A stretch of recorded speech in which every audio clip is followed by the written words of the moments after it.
tutaramenya ikintu na kimwe kuri Yesu, hari ikintu cyari mu mitima yacu twaramukunda.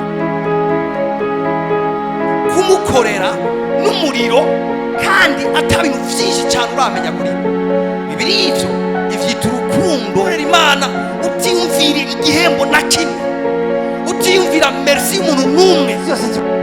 Ikibazo si n'abantu, ikibazo ni wewe nyene. Hinduka wewe nyene hejuru ubikemura indani. Urabiza ati uyu muzi nawe uranduye, igiti ntikizosubira kunana. Ubwira uza aho nyene wumvise Imana.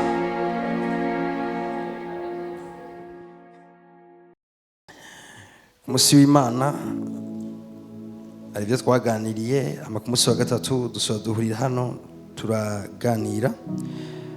Nagomba rero tujane aho twayashimikiye ku munsi wa gatatu, hariya mu cete cya mbere Petero yanditse igice cya 2 ku murongo waho w'9.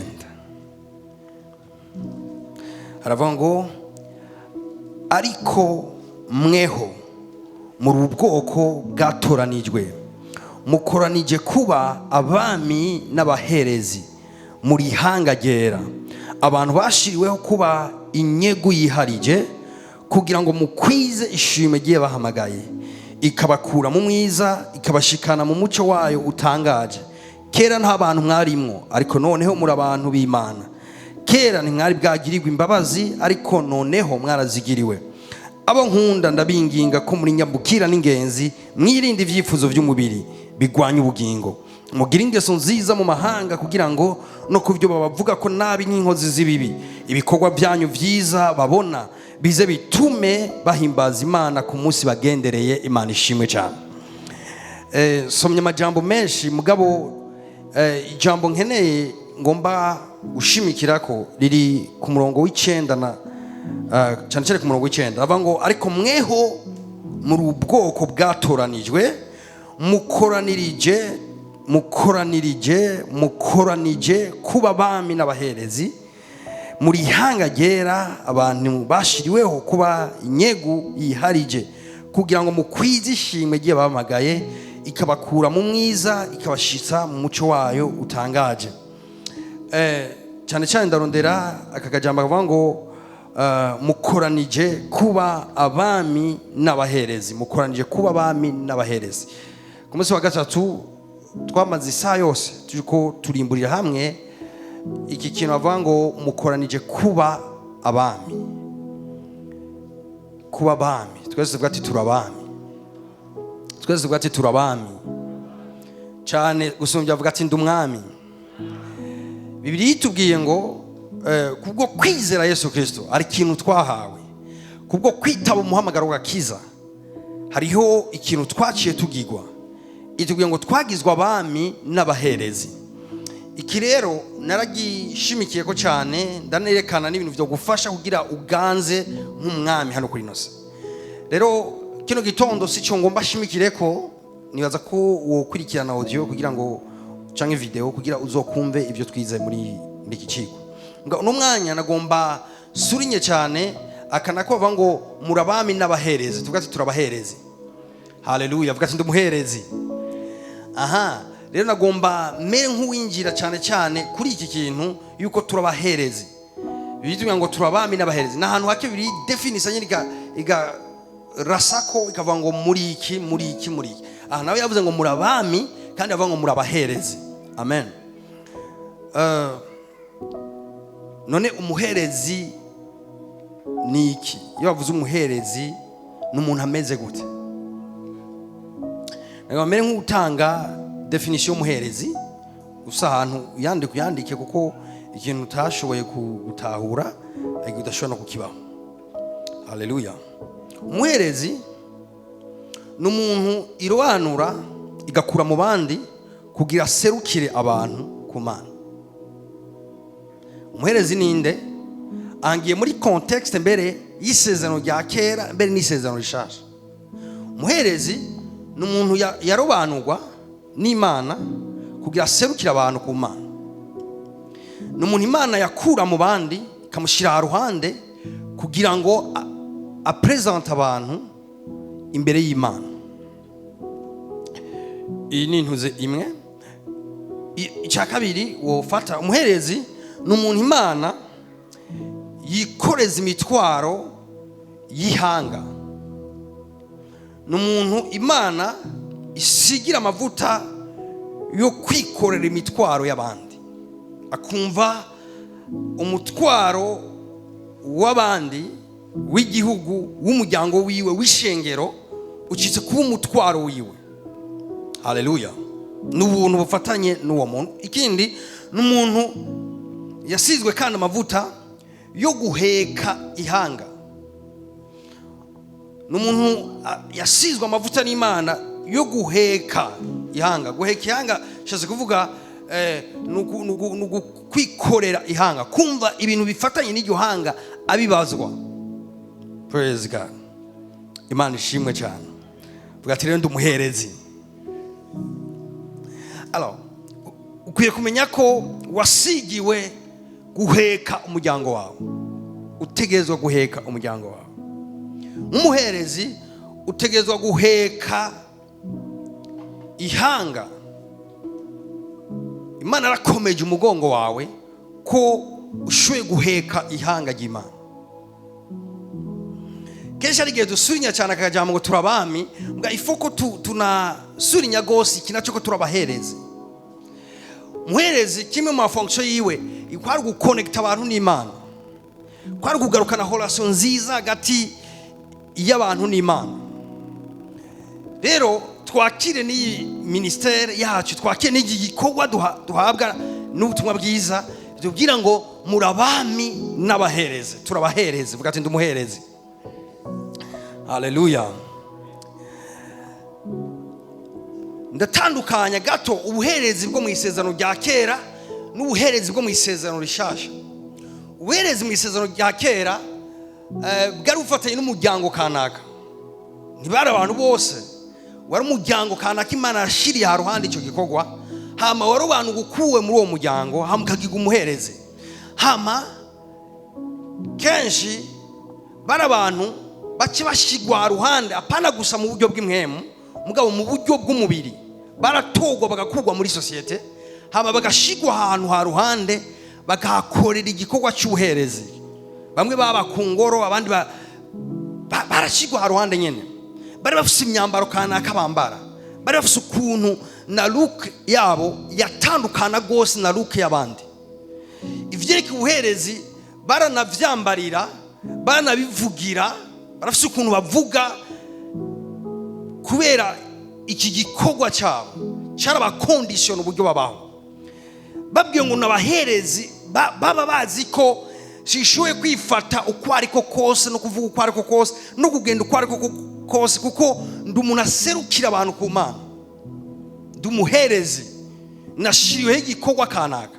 Haleluya, haleluya. Imana ishimwe cyane. Kandi ubuherezi bw'isezerano rya kera mwumva ko bwari bufatanye cyane cyane, no soma gusa ko bwari spirituel, mugabo bwari hose mu biboneka, bwari hose mu biboneka. Hari ukuntu hanze uhuye n'umuherezi wacu umumenya. Mbere iyo bakora igikorwa cy'ubuherezi bari bafite umwambaro bambara, kandi haba ari ko ibintu amasinye afite icyo asigura. Isinye imwe iyo ariyo yose yabifite ikintu kanaka isigura, sivyo ngomba kwinjiramo. Mugabo shaka kwereka ko ubuherezi bw'isezerano rya kera bwari spirituel n'ivyo, ariko kandi bwari no mu buryo bw'umubiri bw'ifadika, hari ibintu kanaka bagira. Mugabo mu isezerano rishasha turabaherezi, mugabo iyo tuvuze ubuherezi hari igihe tuca twumva abantu cyangwa tugumana comprehension mu isezerano rya kera, aho umuherezi yaba umuntu akora mu ngoro y'Imana. Tukumva iyo tuvuze ubuherezi mu isezerano rishasha tukaja twumva nk'abantu bahagarara hano bakigisha ijambo ry'Imana, ariko sivyo. Hari igihe cyo twumva nk'abaririmbyi bahagarara hano bakadufasha kuririmba. Hari igihe cyo twumva protocole cyangwa abandi bantu bariko barakora ibikorwa kanaka mu ishengero. Mugabo ubuherezi ndiko ndavuga bivuze ngo muri hanga ry'abaherezi, si muri iyo context, si muri ubwo buryo bw'abantu bakora ku gicaniro. Ubuherezi ngandiko ndavuga ni bango twahawe nk'abera bose, ni igikorwa twese abera abantu bose bizeye Yesu Kristo twahawe ibango ry'ubuherezi. kandi igitangaje ubuherezi bwacu ntibwatumye tuva muri sosiyete, tubana n'abantu mugabo entreta naho turi kumwe nabo turabaherezi. Ndagomba kukuzana ahantu nutakaza igikorwa cyawe cy'ubuherezi kubera ko utashizwe haruhande. Bibiliya itubwira ngo muri hanga ryashiriwe haruhande kuba abami n'abaherezi. Bisigura ngo naho mu buryo bw'umubiri tudafise agasozi kanaka tubako twenyene, mu buryo bw'imwemu turafise umusozi kanaka tubako twenyene. Naho tudafise ibintu bituranga mu buryo bw'umubiri, dusinye kanaka tutwerekana ko turabaherezi cyangwa inyambaro kanaka yerekana ko turabaherezi, mugabo mu buryo bw'imwemu turafise umwambaro twambaye w'ubuherezi. Mu buryo bw'imwemu turafise ibimenyetso bituranga ko turabaherezi. Haleluya. Mu Banyefeso 1:13 biratubwira ngo Imana yadushize ko ikimenyetso. Hari ikintu kidutandukanya, hari ingwate turiko, hari ikintu kitugira abo turibo uno munsi, kandi ijo nikiboneka muga kirahari. Amen. Turabaherezi utidefinishije, atawo kumenya, utavuze uriwe ntawo kumenya, mbwa natawo kumenya ni utakaze conscience kuri umuherezi. Amen. Nidukora ku ngoro, nituzinduka ngaha ngo dukure ngaha ku ngoro n'abaherezi mu isezerano rya kera, mugabo naho tutaza ngaha yet turabaherezi. Amen. Turabaherezi bakora mu mabanki, turabaherezi badandaze mu masoko, turabaherezi biga mu mashure, turabaherezi baba mu makaritsiye ngaho. Mugabo turabaherezi kandi bategerezwa gukora fonction yabo aho nyene bari. Ndagomba ndakumvishe ko uratandukanye n'abandi naho mubiboneka musa, naho muri taye mungana, naho mufise abafise umunwa ukagira umunwa, wewe akukanwa kawe nakanwa k'umuherezi. Ayo maso yawe na maso y'umuherezi, kandi igikorwa Imana ikwiteze ko ni igikorwa cy'ubuherezi hano. Amen. Mvuze hano simvuze mu ngoro y'Imana, mbwa ndiko ndavuga ku kazi, ndiko ndavuga ku ishure, ndiko ndavuga muri banki, ndiko ndavuga mvuge gute mu burongozi bw'igihugu. Sinzi icyo ukora, mbwa ahantu hose wisanze ukwiye kugumana iyi conscience ko ndi umuherezi. Amen. None umuherezi abwirizwa kumera gute cyangwa kubaho gute? Nicyo ngomba gushimikira ko cyane. Tujyana hariya mu Baheburayo igice cya 5 umurongo wa mbere. Umuherezi wese mukuru, umuherezi wese kuko yarobanuwe mu bantu. Mwumvise umuherezi ni inde? Nuwo yarobanuwe mu bantu, ashirirwaho gukorera Imana kubw'abantu. Umuherezi n'umuntu yarobanuwe mu bantu, hamashirirwa ruhande gukorera Imana kubw'abantu. Ndabasigura icyo gisobanuro. Haleluya. Imana ishimwe cyane. Umuherezi yashiriwe haruhande gukorera Imana kubw'abantu. Bisigura iki gukorera Imana kubw'abantu? Kuko nicyo gikorwa cyacu. Umuherezi mukuru yashiriwe haruhande, ashirwaho n'Imana, mugashirwaho gukorera Imana kubw'abantu. Mu yandi majambo, twebwe nk'abaherezi b'isezerano rishasha twashiriweho gukorera Imana kubw'abantu. Imana yaturobanuye idushira haruhande, nga idushiraho gukorera Imana kubw'abantu. Aho ifu gutahura fonction ya umuherezi kugira uyibeho. Twashiriwe haruhande gukorera Imana kubw'abantu. Gukorera Imana kubw'abantu bisigura iki? Gukorera Imana kubw'abantu bisigura ngo nugukorera abantu ufise conscience kuri kurakorera Imana. Ndasubiramo. Bisigura iki gukorera Imana kubw'abantu? Bisigura ngo nugukorera abantu ufise gutahura ko ndiko nkorera Imana. Abaherezi bashigwaho kwakira ibimazi by'abantu. Mwa muko kwakira ibimazi nyine by'abantu baba bariko barakorera Imana. Bashigwaho gufasha abantu. Mwa muko gufasha abantu nyene bari buse gutahura ngo nkorera Imana mu gukorera abantu. Rundagomba kukuzana ahantu umuherezi uri kuranyumviriza, ni gute duhereza, ni gute dukora igikorwa cyacu cy'ubuherezi, dukorera abantu mugabo tukaba turiko turakorera Imana. Par exemple, nk'undi mu gikorwa cyo gukorera abantu, mwene majambo ni mu gikorwa cy'ubuherezi. nga muri iki gikorwa cy'ubuherezi ndimwo sindiko nkorera Imana nk'uku nogenda aho Imana iri nkayigisha uriko muravyumva ndiko ndigisha cyo gituma mvuze ko nkayigisha nkagenda aho Imana iri nkayogereza amasahani jari nkakora ibintu kubw'Imana. Imana muzokwigira muhura n'umunsi n'umwe ngo uyikorere nk'umuherezi. Mugabo Imana yashimye ko tuyikorera mu gukorera abantu. Mu yandi majambo umuntu ariko arakorera Imana n'umuntu atahura igikorwa ciwaho kiri. Igikorwa cy'umuherezi ni kiri mu ijuru. Igikorwa cy'umuherezi kiri ku bantu. Umuherezi ariko arakorera abantu ariko akorera Imana n'umuntu atahura ngo nta gikorwa cyo gukorera Imana ku bw'abantu. Amen. Vuga ati natumwe gukorera Imana ku bw'abantu. Vuga ati natumwe gukorera Imana ku bw'abantu. Nshuti yanjye nagomba mbanze ndakubwire yuko utazokwigera uhura n'Imana n'umunsi n'umwe ngo uyikorere. Imana nta namwe tuzohurira hari umuntu avuga ati Mana wongirira neza nzogukorera. Muri wowe ufise iki? Uriko wiyumvira gukorera Imana gute? Kuko gukorera Imana egari gukorera abantu. Hamwe ati Mana nkamwe wongirira ibi nanje nzokunezereza. Mugabo niba uvuze ati ushaka kunezereza Imana biyoroshe, hari uburyo tunezereza mu Imana. Ubwo tunezereza mu Imana dukorera Imana ku bw'abantu. Mwandi majambo tunezereza abantu kanaka. Mvuze kunezereza abantu nandi ko datandukanya n'ishimwe ry'abantu. Hari ishimwe ry'abantu no gukorera abantu kugira banezererwe. Praise God. Umuherezi igikorwa deki bakuru wanyu bakagugira umuherezi, ikintu cyambere bakubwira kwa gukorera abantu. Unagomba kuzana ahantu nshuti yanje utahure ko hano kw'isi turiko dukorera Imana mugabo mu buryo buri simple mu gukorera abantu. Ukuye gutahura ko nuja kw'ishure ukananirwa gukorera abantu, unaniwe gukorera Imana, niwoza mu nzu y'Imana uri kurakora igikorwa cy'ubuherezi wananiwe kw'ishure. Nushowe kuza mu nzu y'Imana ugomba gukora igikorwa cy'ubuherezi wananiwe gukorera abantu ku isoko. Nushowe kuza mu nzu y'Imana ugomba gukora igikorwa cy'Imana wananiwe gukorera abantu hajye muri societe. Hajye ubaye muri quartier, hajye ubaye nico kibuga, niyo terrain dufise yo gukorera mu Imana nk'abaherezi b'isezerano rishasha.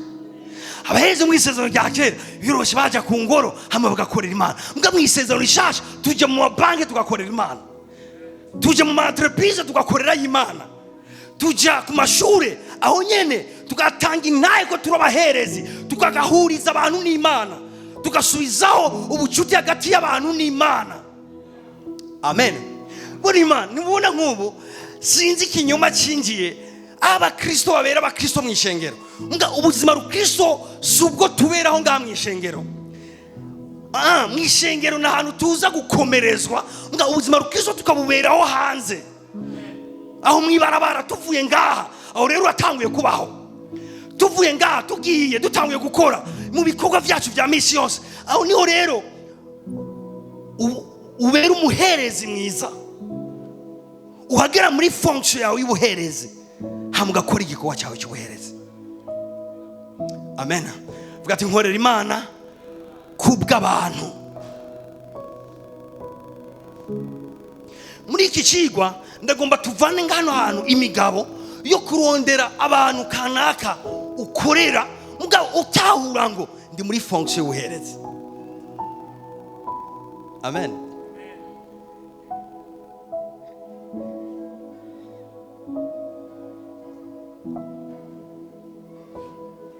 Nagomba mvuge rero ibintu nka bitatu no kwita ibintu bitatu biranga umutima w'umuherezi. Ibintu bitatu biranga umutima w'umuherezi.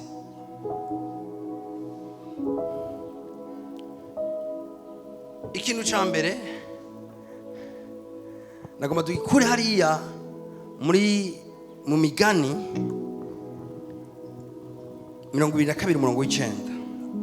Imbere yo gusoma migani 22:9 reka dusome Abalewi 25:35. Abalewi 25:35.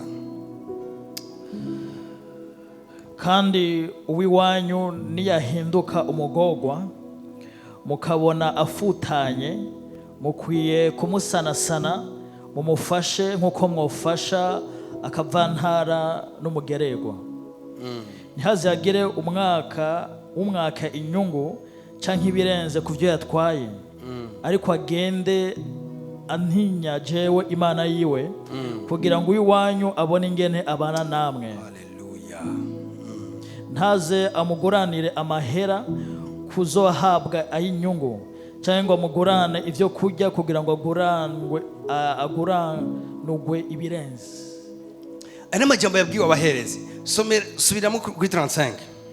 kandi uw'iwanyu niyahinduka umugorwa mukabona afutanye mukwiye kumusanasana mumufashe nk'uko mwofasha akavantara n'umugererwa.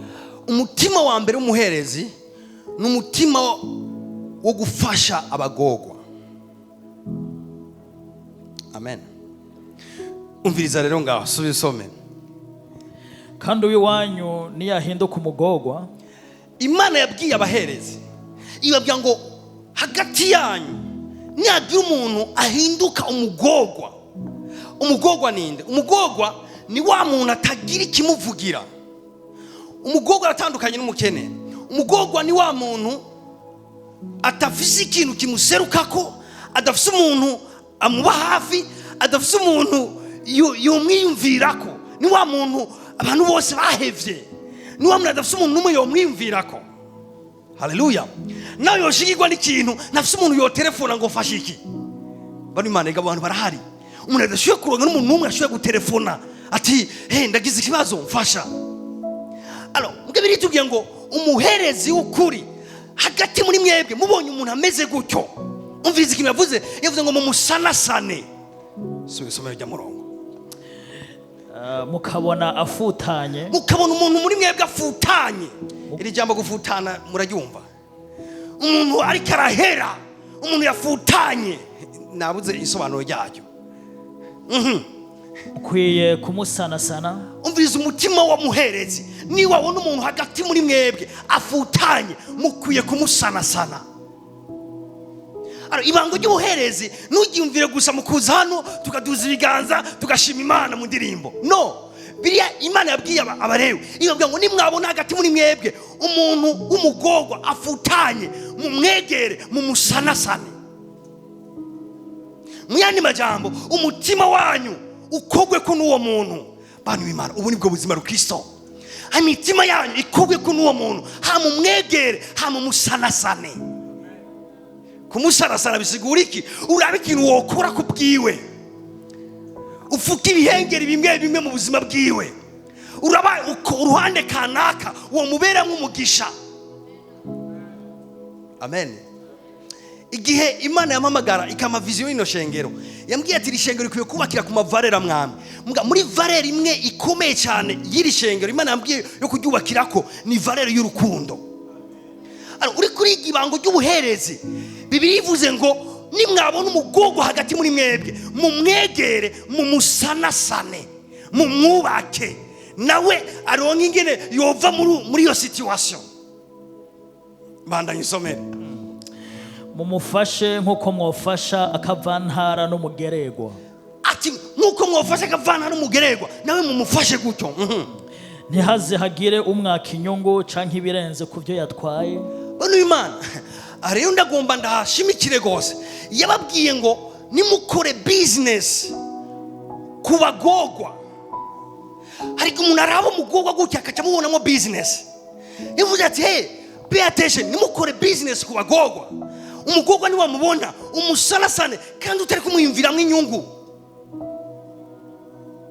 Anama instruction yahawe abaherezi avuga ngo nimwabona umugorwa hagati yanyu, icambere mukugwe ko kuri we mwiyumvire ngo musanasana, kandi uri kuramusanasana numwiyumvire numukine kwikirimba. Soma neza gatonya, soma neza gatonya. Ntihaze hagire umwaka inyungu canke ibirenze ku byo yatwaye. Umva nk'ubu uramuhaye 10,000 ati umenye ko kwezi kubuza uzosubiza 20. None uramufashije ijana umugorwa n'ivyo 10 agiye kubijya, numva ko ugomba kwiteranya nawe. Mwavuze ngo niwamugurana n'umugurane uziga n'inyungu. Andanya ngaho. ariko agende antinya jewe Imana yiwe. Atumviriza, ivyo byose uzobikore kuri we kugira ngo agende atinya Imana. Kubera iki? Arabiza tumuneka arabinkorera n'umuherezi ariko abikora kubw'Imana. Uwo muntu akakubwira ati mu mugorwa ico biremamwo sugutinya wowe bimukoreye uzobimukoreye nabi. Mu mugorwa ico bimuremamwo nugutinya jewe Imana. Amen. Umugorwa ushoboye kubusanga kwa muganga bamufunze kubera buze iki amafaranga yo kuriya hamuka musora. Mugabo kubera rikasenga Imana ngo azova muri ivyo bitaro atinya Imana. Haleluya. Ushoboye kumusanga ari ahantu atagira ikimuserukako hamuka muserukako ngombwa ikintu Imana yabikoreyeko ikintu bizorema muri uwo muntu bizomuromamo gutinya Imana no kuyubaha. Amen. Ndikunda bazana ahantu mwibuke ko ubuherezi bwacu si ubwo mu ngoro.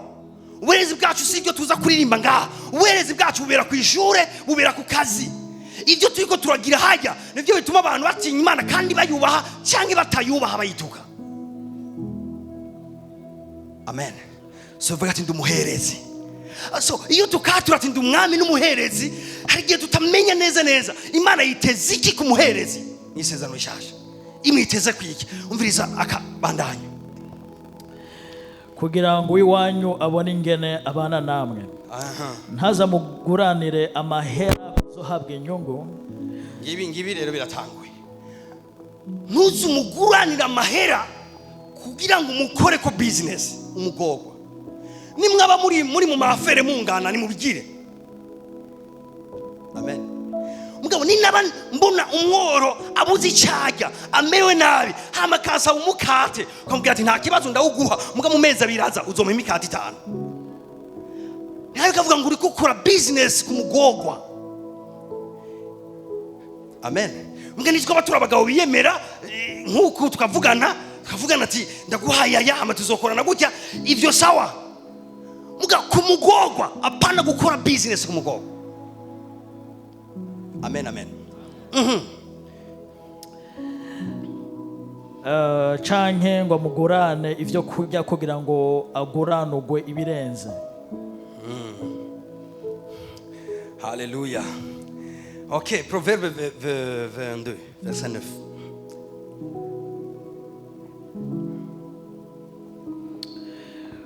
Urabana ijisho ry'irinyabuntu azohabwa umugisha.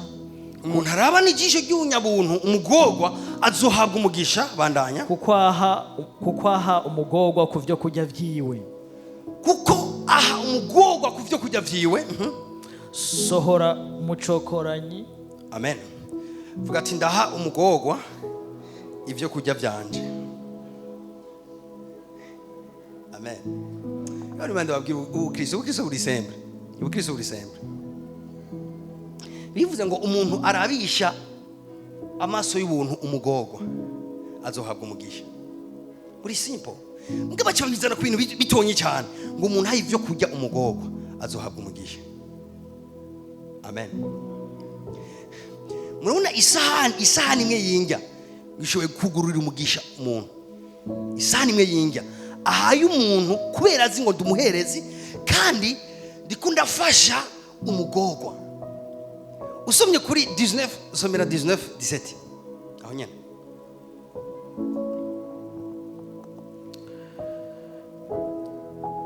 Ugirira akagongwe umugorwa. Umuntu agirira akagongwe umugorwa abaguranye Uhoraho.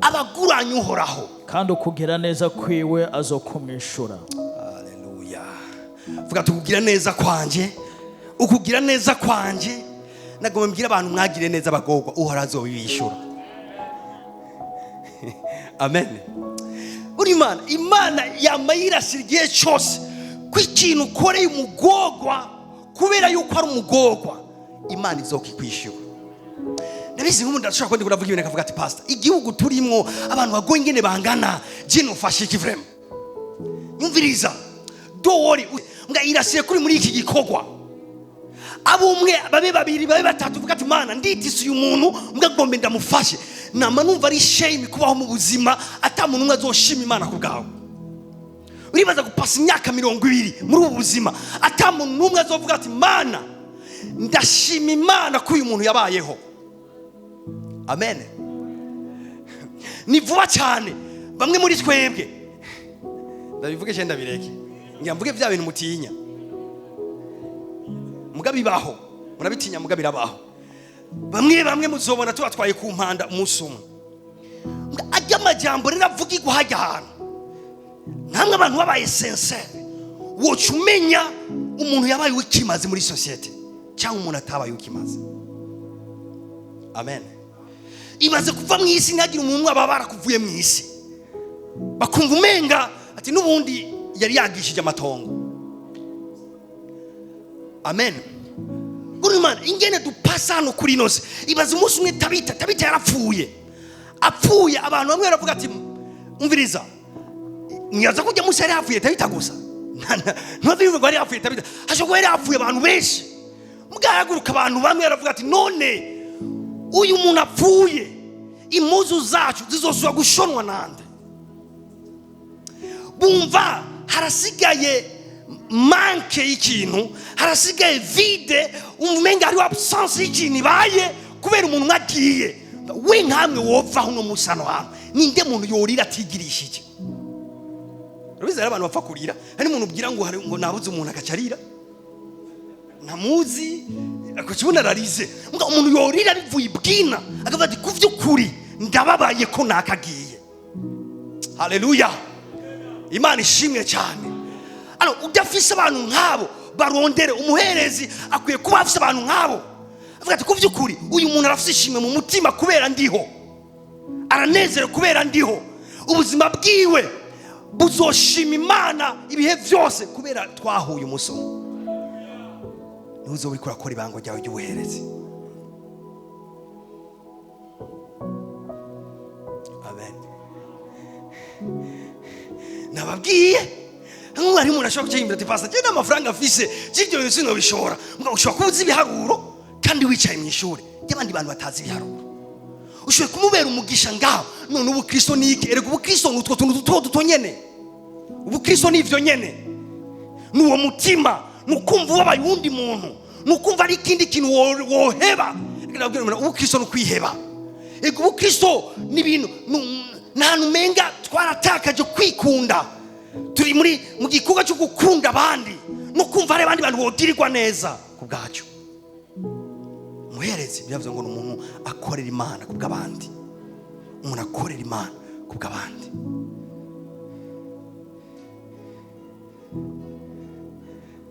Amen. Amen. Isoro rimwe y'umuceri n'ibiharage itwariwe muri wa karete yotuma utabagwa mu myaka 5 iri imbere.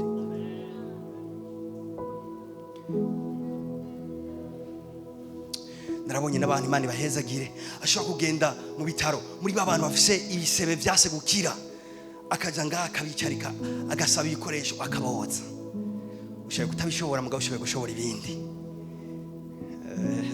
Ndabona birabagoye ushoboye kudashobora ivyo mugabo ushoboye gushobora ibindi umwe wese bivanye n'umuntu yahawe mugabo umuherezi umuntu afise umutima w'ubuherezi ngo ndakubwira n'umuntu yitaho umugogwa wa muntu atagira shinge na rugero wa muntu adafise ikindi kintu na kimwe yo kwikorako umwe basi hari abantu w'Imana bano Imana erega. Haleluya.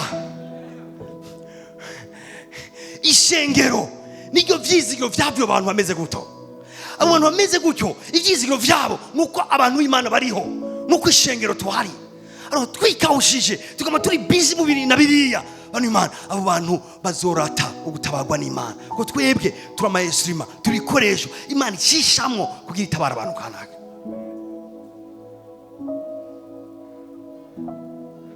Fugati nkorera Imana kubgabandi nkorera Imana kubgabandi. Ese umvuri ready ko torakana umukobwa yavyaye adakunda akagaterera ahantu hamukakarera nk'akana kawe ukakitwara nk'akana kawe ukakigisha amashuri nk'akana kawe ndabizi ko icyo kintu wogerega umugisha.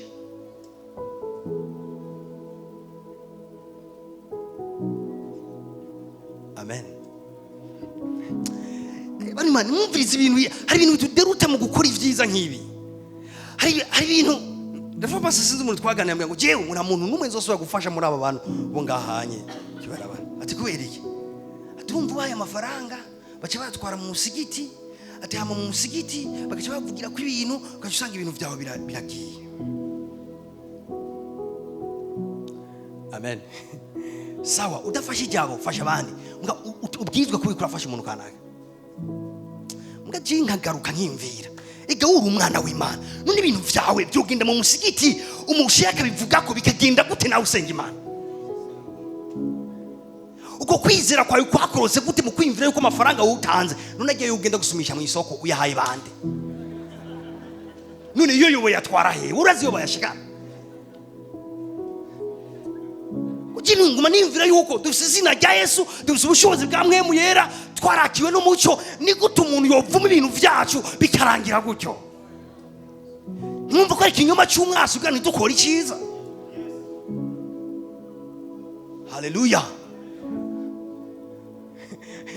Ndi yambwiye ati baca bajya kwinywera inzoga, basigura ibitumburo bimuhe. None ubona ko aremvye. Tumugura ibitumbura basuye imuhe, cyamugura agafarati kagotomera hama mbandanye, cyamugura ki plastic. Amena. Ngomba kukurema mo gusa umutima yuko ndi umuntu yiteguye gufasha abandi, ndi umuntu afite umutima kogwa ko n'abandi bantu.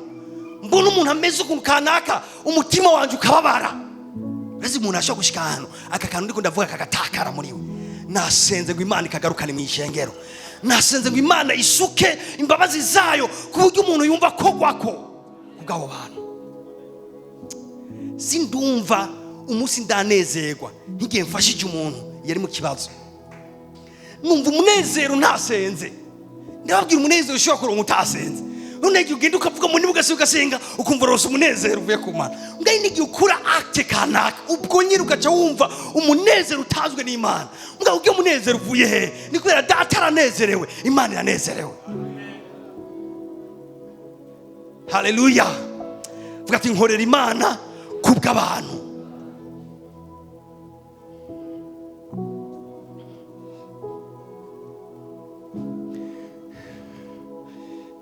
Ndazi kumaze imyaka watura ndumwami n'umuherezi. Wari umaze kwimvira ibyo umuherezi akora? Ndazi aho tugarukira ngo dutange ibimazi by'iminwa ishima izina ryayo. Bikago karoroshe barabukona ni rero nako gutanga ibimazi by'iminwa ishima izina ryayo. Bakaririmba gaho ukaririmba. Sivyo nakuzaniye. Yego ivyo urabikora. Ivyo nakuzaniye ni ingene ubayeho n'abantu, mukorana n'abantu. Ingene utreta abakozi biwawe mu nzu, ingene ubayeho hajya ku kazi, ingene ubanye n'umushefu.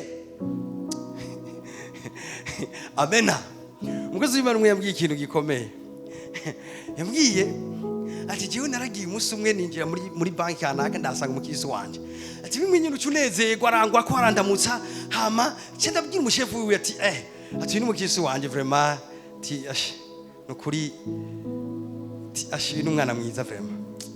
Umushefu wiwe aramura avuga ati sawa sindabikubwira ngaha mugabo ndi gwanda kwakire ngaha mu biro. Pastor ngo hano cyamubwira ati nimba ari umuntu wa mbere ngora kuri aka kazi tinujya mu dota wawe. Ati niwo umuntu wa mbere adashoboka n'abakozi nibo bagumura. Abakozi Imana avuga ati my God hoho ni present yiki kwa umwana wanje. Mugara avuga ati nakundi gito gitabwi wabo. Haleluya.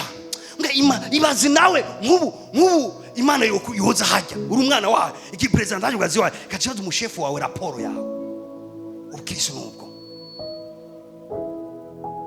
yoca mwishura iki? Vadi abakozi bari ponctuel bakora ibintu neza avec excellence n'uyu muhungu wawe cyane uyu mwana wawe. Ninde mu vyatonezerwa n'ivyo bintu? Ninde mu vyatonezerwa n'ivyo bintu? Ari ubuherezi n'ivyo nyene uno munsi twene dutonda ngaha ku ngoro ngo dukora ibintu gutya twese nk'ishengero ryose ngaho turi tuko mwamuzi yuko ingene tubayeho vyegeza abantu kure y'Imana cyangwa bikegereza imitima yabo hafi y'Imana. Ngire tubaho amakubwira ati yo uwo murazinanye ugashika nk'ahantu akorera ati uwo murazinanye escrow ati murazinanye escrow timana yanje uri umupastori amanyama yose acari uvuga ati ndi umunyantege nke kubera tumaranye n'uyu muntu umwaka wose ntaramuhindura ndi umunyantege nke wa mbere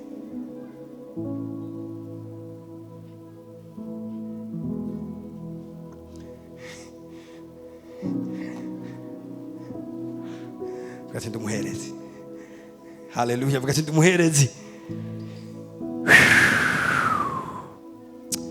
ndakunda Imana kwitaga ideni igihe cyose ugiriye neza umworo bitariye wewe bizojya abana bawe bitariye abana bawe bizojya abuzukuru bawe mbwa icyo nzi cyoco ntibizokwijyana icyo nzi nakekeranya ntibizoherera ngaho ko umuntu agiriye neza hari n'abantu rero babaye desi yagiriye neza umuntu hakumushimira cyo muvuga nabi acaraba desi sinzosubira kugira neza umuntu n'umwe. Satani yagomba kwica iyo mbuto nyene muri wewe. Wowe none wari wabikoze ushaka ko umuntu agushimira, ahubwo bikora ushaka ko Imana igushimira kandi izogushimira. Imvirizi banga abantu Imana, imvirizi banga cyo kugira neza abantu. Ndabategure neza abantu nibashima kandi abantu nibahaga. Ifa ko tuvugana ukuri, abantu nibashima kandi nibahaga. Umuntu uwo muyibumbi jana wari ufite 105 akavuga ati n'ivyo bitanu kweri gutabimpaye ibi byose rero ugomba gushimirwa n'abantu uzoba desi igikorwa n'igikorwa abantu bashaka ishime ry'abantu n'igikorwa n'abantu bashaka ishime ry'abantu gikorwa n'abantu bafitanye ibanga n'Imana. Haravuga ati jewe naho umuntu no heza kumukiriza ubuzima akaja mpindukirira zoguma ngirira neza abantu. Amen. Nzotiba ndo umuntu mwiza rogira neza. Mbwa naho no muronka zonguma ngira neza kuko ndashika imbere y'Imana izompeza gira. Amen amen. Ndaguteguye ukabugomba kuba desi ushira imitima ku bantu ubakorere wifuza ko baguha bagushimira uzoba desi vuba. Mbwa ni wabakorera urangamije data uvuga ati man ndazi kubibona nawe atabishimye ndazi ko wabibonye uzobona umugisha w'Imana. Amen. Undi mutima ubuherezi. Mutima wa kabiri ubuherezi. N'umutima utahura abandi. Umutima utahura abandi. Umutima wa kabiri ubuherezi n'umutima utahura. Ushobora kubura umuherezi. Hama unanirwe no kudevelop umutima wo gutahura abandi. Hamushobora ibango ry'ubuherezi. Amen. Ngenda bashigirira ntaye gato yije nkitangura ministere pastoral nkitangura gukorera abantu muri kwacu pastor. Urabona ibintu byose wanesheje mu buzima hari igihe bigutera proud bitera ubwishime. Umva nkubu nta faiblesse yo kwiba amafaranga y'umuntu je nkifise nayo mfise vraiment. Nta faiblesse mfise yuko nobona umuyigeme hama nifuza kuryama nawe. Nta faiblesse mfise nkiyo. Mugabo ndakira abantu rero bafise iyo faiblesse. Akacaza umuntu waruzi nyene ko uvuga ati nimba ari mukisi wa mbere fise n'uyu muntu akacyumva arakubwira ati pastor ndi hajya jewe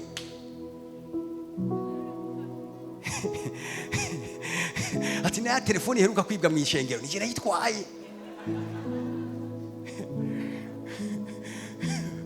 Okay uri pastor uri wiwe kandi uri umuherezi uri mu gikorwa cy'ubuherezi gaho nitangura ministere numva umenga roje ndamufata amatwi nkakwiga nti ariko vraiment ivyo mvuga urabyumva cyangwa ntavyumva.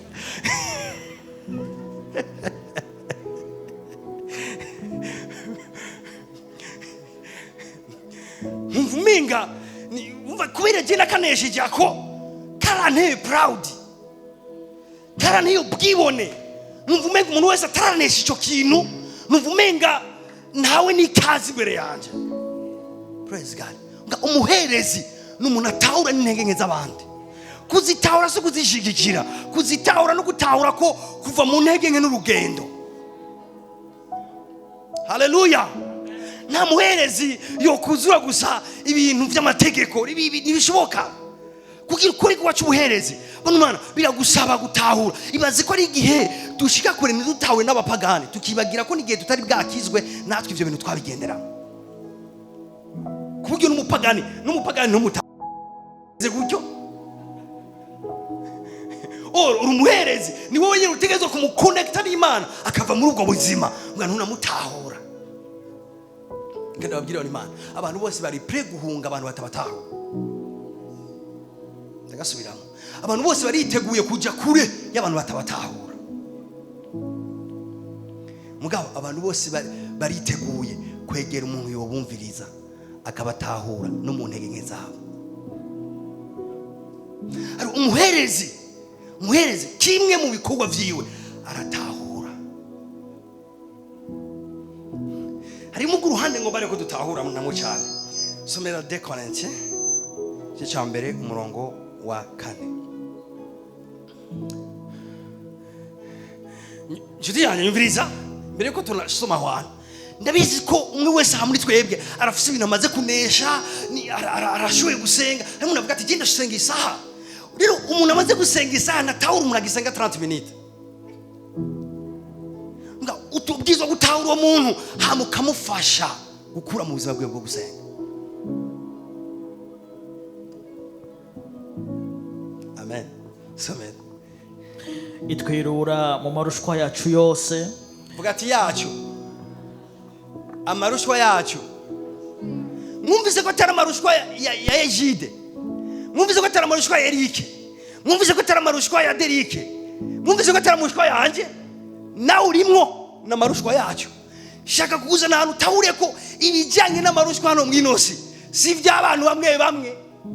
Ushoboye kubibona ku mugenzi wawe ugatwenga ugaserebra ukamuvuga. Muga umenye ko ariko amuvaka kuzako. Praise God. Nguma nakuze na hantu tahura yuko ivyerekeye amarushwa abana b'Imana bagenda bahura nayo. Bana Imana niyagenewe umuntu umwe. Ashoboye kumumara mu kwezi, ashoboye kumuhamwa amezi 2. Mugabo icyo wokora no kumwegera, no kumukomeza, no kumuba hafi. Kuko nawe jo nta garanti ufise watazobageze mu ihema ryawe. Umwe muri twe gashoboye kubura umuntu akabura umuntu. Nta garanti ufise kwejo nawe utazobugandaye. Amen. Umwe muri twe gashoboye gutakaza akazi, mbwa nta garanti ufise nawe ko akurimo kutazoba utagafise hirya y'ejo. Umwe muri twe gashoboye kubika imuga mu bintu ati irondereye, mbwa nta garanti ufise yuko ejo nawe utazoba uraho hantu. Kuko Paulo avuze ngo amarushwa yacu. Amen. Hallelujah. Kabandanye. Itwirura mu marushwa yacu yose. Mugabo wumve ko Imana itwirura mu marushwa yacu yose. Mani majambo idukomeza muri ayo marushwa yacu yose. Ndakunda Imana ko urabona amajoro ntasa n'imisi ntisa. Hari igihe uba mwijoro ukibaza ati ijoro rizoca. Aho nyene Imana ikagusanga aho nyene wazazaniwe ukumvikira gukomeza. Imana ishimwe kwita duta mu marushwa nkayo iziga tuba hafi kadukomeza. Hallelujah. Ngenda ndabashingira intaye zimwe kugira ngo ndabafashe kubigisha.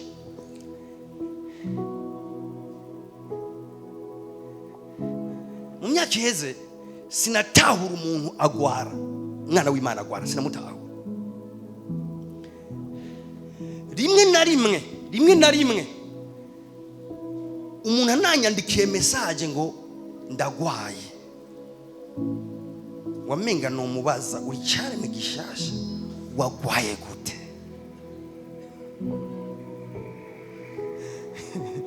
Amen. Umuntu ntatahuye sinomusengera. Sishoye kumva umubabaro wiwe. Uwo umuntu ngo yananiwe gusenga. Ariko umuntu rero akwitwa n'ikintu kuburyo nakanwa vyanka yuko asenga. Umbwiye ngo vyase gusenga. Ngo vyase ko senga. Babwiye ati umviriza senga. Wetereka vyase ko senga. Umuntu agizano ariko aranaduta bari mana nibihe nahantu umuntu ashobora guca kandi wisanza aho hantu nibisigura ko waguye nuko wataye Imana. Uri kurasukwa nyene uri ahantu hagoye mugabo ukomezwa n'abandi n'abaherezi batahura ibango ryabo bakegera uwo muntu bakamukomeza bati komera iyo ngwara izokwica. Amena. Nga tubaye ahantu abantu badatahura umenga dufite imitima y'ibikoko, ukumva umenga wewe uhomba gute wicare mu gishyashya, wewe uhomba gute ngo nakanyoma. Kanyuma bisigura ikintu kitariho. Kaje umumvise rega ntiwahombye. Ati sinahombye, je nafise miliyoni 10 sigaranye umwe. None uri kuranyemeza ko ntahombye gute ngo nakanyoma. Ntushobora gukora ibango ry'ubuherezi utari umuntu utahura abantu. Vuga ati ndatahura, vuga ati ndakiriye ubuntu bwo gutahura abandi.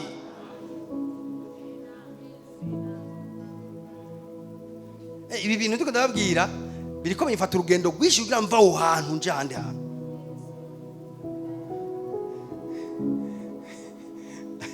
Amen. Haleluya. Nshuti yanje, emera ubu umuntu ari gute afite umutima w'Imana, umutima ukogwako. Uvuze Paulo yavuze ngo amarushwa yanyu burudire yuko nawe ejo icyo kintu ubona ku nzu ya mugenzi wawe gishobora kuza ku nzu yawe, gishobora kuza ku nzu yawe. Ngo uzokomezwa nande? Uzokomezwa nande? Uzokomezwa n'iki?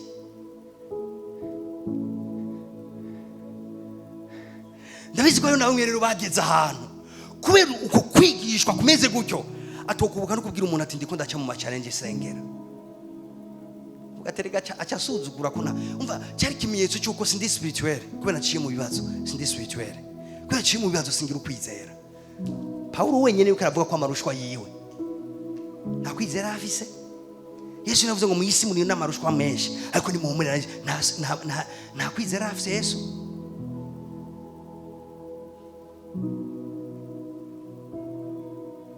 Amen.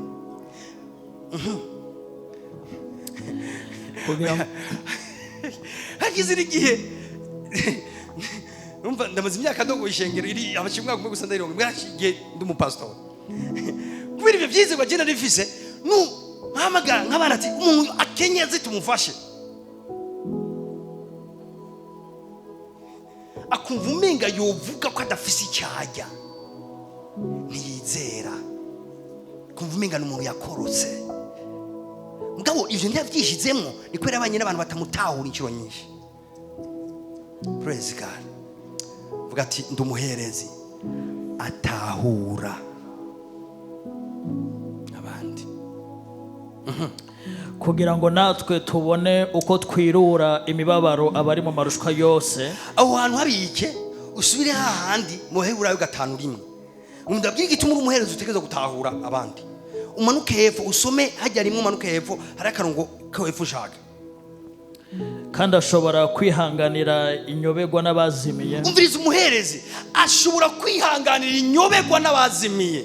Twese tuvuga atabazimiye n'inyobegwa. Buri man muri twebwe hari umuntu ashobora guhororekegwa akumva umenga inkomezi ziyo mu buryo bw'impemu ziriko zirahera, ashobora kuba yatewe mu buryo tutomenya. Mugabo harabogereho negera nkabwira ati mon frère urabona ko urasubira inyuma, gerageza usubira haguruke. Ngo jewe ngo meze neza, ngo ndahagaze, ngo ndacabandanya ati none kuna kubona ati hajya turi kumwe. Mugabo akabivuga mu kirere ni muri kumwe, yoba sincere ni muri kumwe, yoba sincere kubwira ati ndamaze ukwezi ntasenga, yoba sincere yo kubwira ati ibyaha biri mu kunyica. Mugabo wari uje kugira umukomeze mugana we ntiyugurura umuryango. Ariko kuri iki ivugo abakomeza bugurura umuryango, mugabo n'abakomezwa bakugurura umuryango. Nati kirimwo kugira mwene data ati jewe biriko birangora sengera. Turi mu rugendo rujya mwijyo kandi tutezo gufatana amaboko. Haleluya. Bandaniza wa murongo. Ngashobora kwihanganira inyobegwa n'abazimiye. Kuko nawe nyene hari igihe agira intege nke. Umviriza igituma umuhereza ategerezwa kwihanganira abantu nkabo ngo ni kubera nawe nyene hari igihe agira intege nke.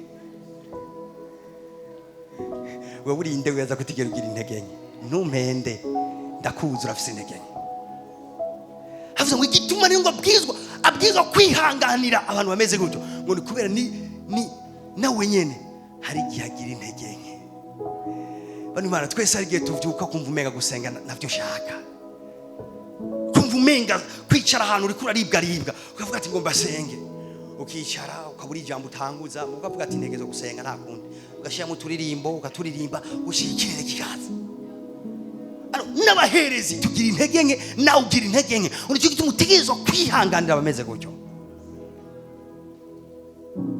amen okay subira hahandi ari mu migani ari muri 2 Corinthiens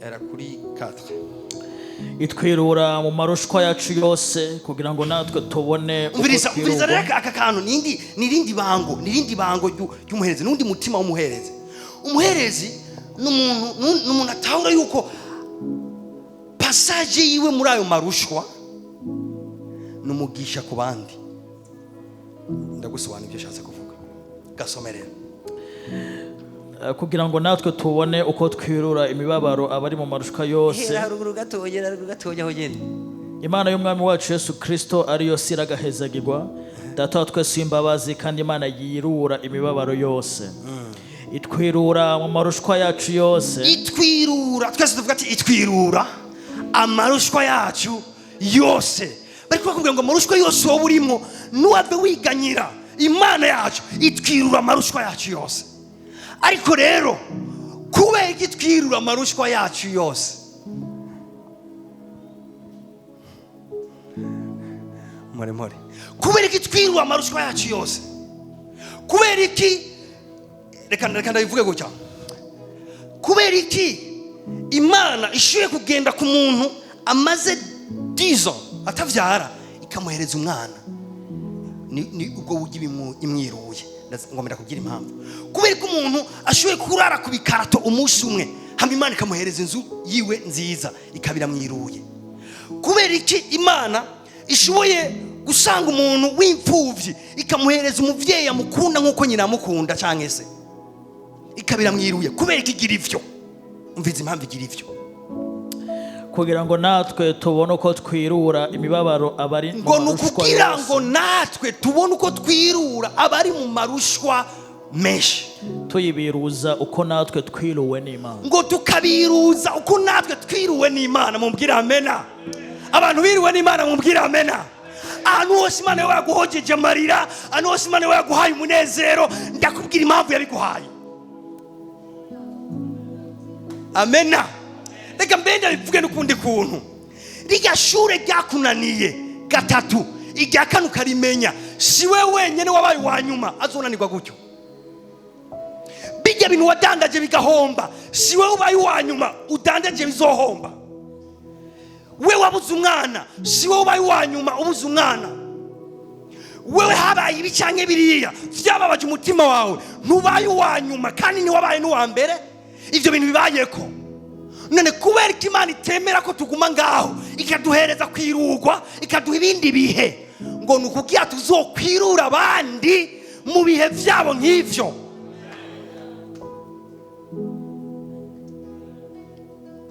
haleluya mumbwira amena bona Imana warize ukiga Imana yakurungisha umuntu akurira Minerval Imana ifise impamvu yagize ivyo ngo nukugira uzotahura abandi bovukira mu muryango badashoboye kurirwa Minerval kugira nango uzobirure nkuko wiruwe reka ndabivuge neza ibyo ducamwo kenshi bihinduka kuba ministere yacu ndabivuge ndukuntu ibyo ducamwo kenshi bihinduka kuba ibikorwa vyacu tuzokorera Imana muri kazoza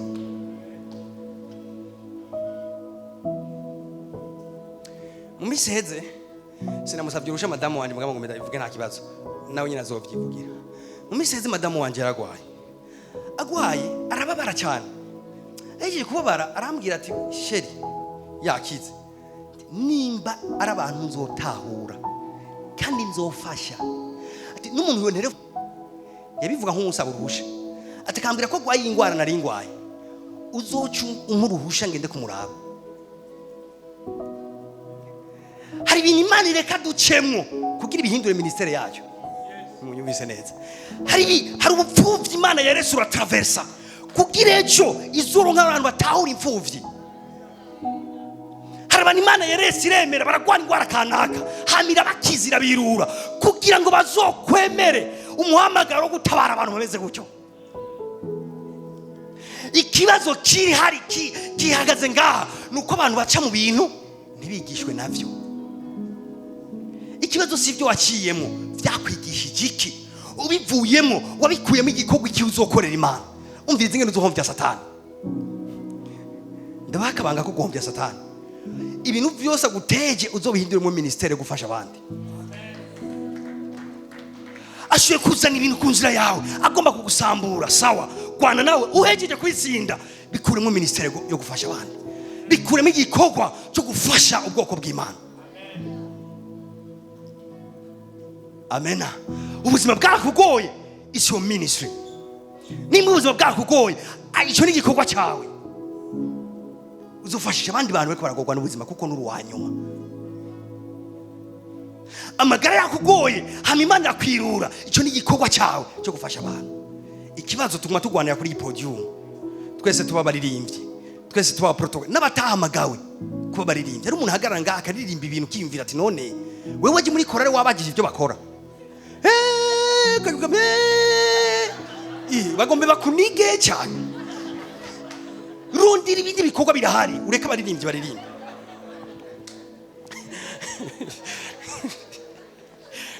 Kubera yumva umenga ari vide, yumva umenga ariko arakorera Imana mu rushengero. Ni vyiza rigiye twakuraje abantu kujya mu bikorwa kugira bibebera bazigama. Mugabo bantu Imana igikorwa ni kiri mu rushengero gusa. Eka ikibazo rero tuza no gukorera Imana ngaha twananiwe twana. We wananiwe wamye hari amuze guhereza Imana ngaha. Amen. Praise God. Ndumuhereze cyane, ndumuhereze cyane, ndumuhereze kandi vyoncamwo ndabihindura igikorwa cyo gufasha abandi. Buri mara nyumviriza anu hose uzoburi kuraca, umviriza Imana mu kigeragezo. Imana iri kukubwira iki kuri ivyo bintu kuraca? Bishoye ko ubutabazi bw'abantu benshi Imana yashobora gukangura umutima wawe iyo ukanguje ibintu kanaka.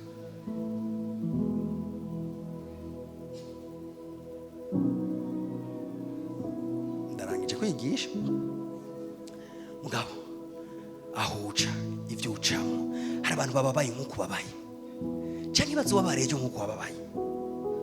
Hari uraciye muri urwo ruzi waciyemo, we ni gwagutwaye Imana yakugiriye ubuntu. Ngari abandi bariko barasoma nturi kandi jewe sinokumva umubabaro wabo ntakiye, sino nabasengera neza ntakiye. Ngo we wahaciye urazi cyarico. Umuntu yamaze amasaha 28 kunda arazi icyo bisigura kumara amasaha 18 kunda kuko iyo nzira arayiciyemo. Umubwiye ati sengera umuntu ama inda yase kumuvamo, yo arazi icyo bisigura gusengera umuntu inda yase kumuvamo. Amen.